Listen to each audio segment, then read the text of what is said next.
Trees and widespread power outages as winds battered the foothills. Thank you for joining us. I'm Kirsten Mitchell. At least 4,000 people were left without power today. The Mona winds hitting the foothill region hard. CBS 47's Dennis Valera made the trip up to North Fork and gives us a closer look at the impact.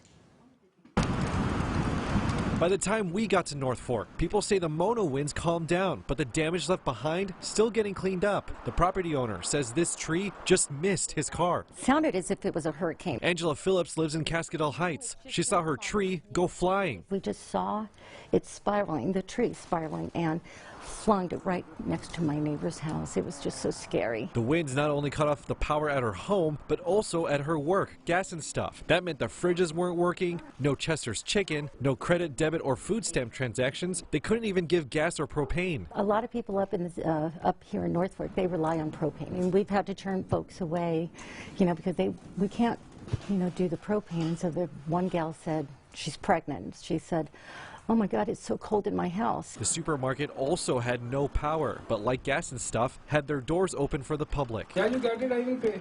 Phillips says it takes more than a massive power outage to prevent them from serving others. Some folks that do come in here and they really need something, we will, go out of our way to do it. Now, impacts of the high winds also reaching Yosemite National Park. There, Wawona Road has been shut down from Wawona to Yosemite Valley, and Badger Pass has also been shut down because of high winds, fallen trees, and debris. Now, staff will be determining tomorrow morning if those areas can reopen.